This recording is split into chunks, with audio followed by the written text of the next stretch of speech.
ಶಿಡ್ಲಘಟ್ಟ ತಾಲೂಕಿನ ಜಂಗಮಕೋಟೆ ಹೋಬಳಿಯಲ್ಲಿ ಕೆಐಎಡಿಬಿಗೆ ಜಮೀನು ನೀಡಲು ಸಿದ್ಧರಿರುವ ಮತ್ತು ಸಿದ್ಧರಿಲ್ಲದ ರೈತರ ನಡುವೆ ನಡೆದಿರುವ ಮೊಬೈಲ್ ಸಂಭಾಷಣೆಯ ಹಿನ್ನೆಲೆಯಲ್ಲಿ ರೈತರ ಮೇಲೆ ವಿನಾಕಾರಣ ದಾಖಲಾಗುತ್ತಿರುವ ಪ್ರಕರಣವನ್ನು ಕೂಡಲೇ ನಿಲ್ಲಿಸಬೇಕೆಂದು ಆಗ್ರಹಿಸಿ ರೈತ ಸಂಘ ಹಾಗೂ ಹಸಿರು ಸೇನೆಯ ಕಾರ್ಯಕರ್ತರು ಶಿಡ್ಲಘಟ್ಟ ಗ್ರಾಮಾಂತರ ಪೊಲೀಸ್ ಠಾಣೆಯ ಮುಂದೆ ಧರಣಿ ನಡೆಸಿದರು. ರೈತ ಸಂಘ ಹಾಗೂ ಹಸಿರು ಸೇನೆಯ ರಾಜ್ಯ ಕಾರ್ಯಾಧ್ಯಕ್ಷ ಭಕ್ತರಹಳ್ಳಿ ಬೈರೇಗೌಡ ನೇತೃತ್ವದಲ್ಲಿ ಪ್ರತಿಭಟನೆ ನಡೆಸಿದ ರೈತ ಸಂಘದ ಕಾರ್ಯಕರ್ತರು ರೈತರ ಮೇಲೆ ದಾಖಲಾಗಿರುವ ಪ್ರಕರಣಗಳನ್ನು ಕೂಡಲೇ ವಾಪಸ್ ಪಡೆಯಬೇಕೆಂದು ಒತ್ತಾಯಿಸಿದರು. ಶಿಡ್ಲಘಟ್ಟ ಗ್ರಾಮದ ಪೊಲೀಸ್ ಠಾಣೆಯಲ್ಲಿ ವಿನಾಕಾರಣ ರೈತರ ಮೇಲೆ ದೂರು ದಾಖಲಿಸಲಾಗಿದೆ. ರೈತರ ಬಂಧನಕ್ಕೂ ಪೊಲೀಸರು ಮುಂದಾಗುತ್ತಿದ್ದಾರೆ ಎಂದು ಆರೋಪಿಸಿ ರೈತರು ಸೋಮವಾರ ಪೊಲೀಸ್ ಠಾಣೆಗೆ ಮುತ್ತಿಗೆ ಹಾಕಿ ಪ್ರತಿಭಟಿಸುವ ಪ್ರಯತ್ನ ನಡೆಸಿದರು.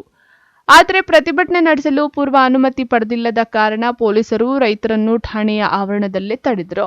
ರೈತ ಸಂಘದ ರಾಜ್ಯ ಕಾರ್ಯಾಧ್ಯಕ್ಷ ಭಕ್ತರಹಳ್ಳಿ ಬೈರೇಗೌಡ ಮಾತನಾಡಿ, ನಾವು ಕೆಐಎಡಿಬಿಗೆ ಜಮೀನು ನೀಡುವುದಿಲ್ಲ, ರೈತರ ಪರ ಹೋರಾಟ ಮಾಡಿಕೊಂಡು ಬರುತ್ತಿದ್ದೇವೆ. ಕೆಲವರು ಕೆಐಎಡಿಬಿಗೆ ಭೂಮಿ ಬಿಟ್ಟುಕೊಡುವುದಾಗಿಯೂ ಹೋರಾಟ ಮಾಡುತ್ತಿದ್ದಾರೆ. ನಮ್ಮ ಹೋರಾಟ ನಮ್ಮದು, ಅವರ ಹೋರಾಟ ಅವರದ್ದು, ನಮ್ಮದೇನೂ ತಕರಾರಿಲ್ಲ ಎಂದರು.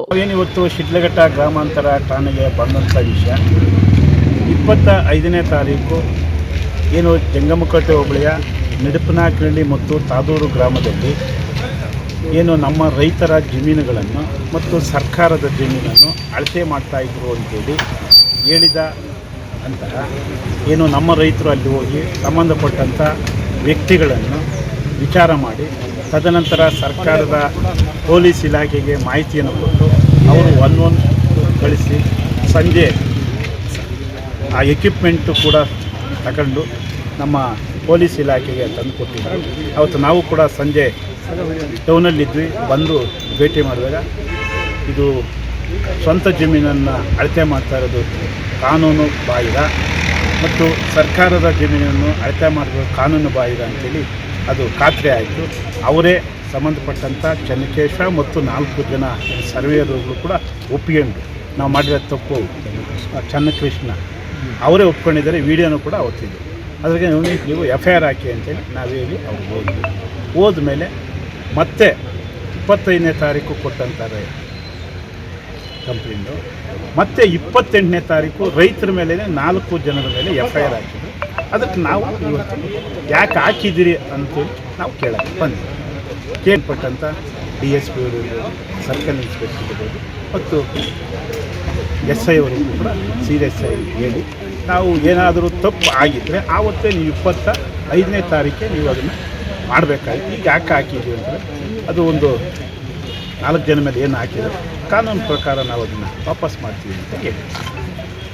ಆದರೆ ನಮ್ಮೊಂದಿಗೆ ನಿಕಟ ಸಂಪರ್ಕ ಇಲ್ಲದ ಯಾರೋ ಇಬ್ಬರು ಪರಸ್ಪರ ಪರಿಚಿತರು ಮಾತನಾಡಿಕೊಂಡಿರುವ ಮೊಬೈಲ್ ಸಂಭಾಷಣೆಯ ಆಧಾರದಲ್ಲಿ ಇತರೆ ರೈತರ ಮೇಲೆ ಕೇಸು ದಾಖಲಿಸಿ ಅವರನ್ನ ಬಂಧಿಸಲು ಪೊಲೀಸರು ತೆರಳಿದ್ದು ಸರಿಯಲ್ಲ ಎಂದರು.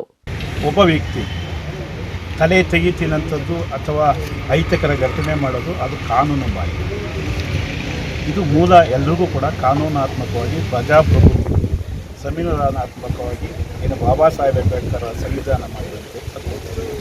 ಆದರೆ ಆ ಸಂಭಾಷಣೆ ಮಾಡುವ ಸಂದರ್ಭ ಐತಲ್ಲ ಅದು ಭಾಳ ಚಿಂತನೆ ತಮ್ಮಂಥವ್ರು ಮಾಡಬೇಕು. ತಮ್ಮಂಥವರು ಬುದ್ಧಿಜೀವಿಗಳು, ಪತ್ರಿಕಾ ಮತ್ತು ದೃಶ್ಯ ಮಾಧ್ಯಮದವರು, ಇನ್ನೂ ಅನೇಕ ಬುದ್ಧಿಜೀವಿಗಳು ಚರ್ಚೆ ಮಾಡಬೇಕು. ರಾತ್ರಿ 9:30 ಗಂಟೆಯಲ್ಲಿ ಫೋನ್ ಮಾಡಿ ಆ ಸಂಭಾಷಣೆ ನಾನು ಹೆಚ್ಚು ಕಮ್ಮಿ ನೋಡಿರೋದು, ತಾವೇ ಅದು ಹೆಚ್ಚಿನ ರೀತಿಯಲ್ಲಿ ನೋಡಿರ್ತೀವಿ. ಆ ಸಂಭಾಷಣೆ ಯಾವ ರೀತಿ ಇತ್ತು ಅದರ ಬಗ್ಗೆ ತಾವು ಅದು ಕುಲಕುಶ ಮಾತಾಡಿದ್ರೆ ತಪ್ಪು. ಯಾರೇ ಆಗಿದ್ರು ಕೂಡ ತಪ್ಪೇ ಅದನ್ನು ನಾವು ಇಲ್ಲ ಅಂತ ಹೇಳಿ ಕಾನೂನು ಕ್ರಮ ಏನೈತೆ ಅಂತ ತಿಳಿಸಿ ತಾವು. ಎಸ್ಐಟಿ ನಾಗರಾಜ್, ರೈತ ಸಂಘದ ಅಧ್ಯಕ್ಷ ತಾದೂರು ಮಂಜುನಾಥ್, ಹಿತ್ತಲಹಳ್ಳಿ ರಮೇಶ್, ವೀರಾಪುರ ಮುನಿನಂಜಪ್ಪ, ಎಜಿ ನಾರಾಯಣಸ್ವಾಮಿ, ಹಿರೇಬಲ್ಲ ಕೃಷ್ಣಪ್ಪ, ಎಣ್ಣೂರು ಮಂಜುನಾಥ್ ಇನ್ನಿತರರು ಉಪಸ್ಥಿತರಿದ್ದರು. ತಮೀಂ ಪಾಷೆ, MMTV ನ್ಯೂಸ್, ಶಿಡ್ಲಘಟ್ಟ.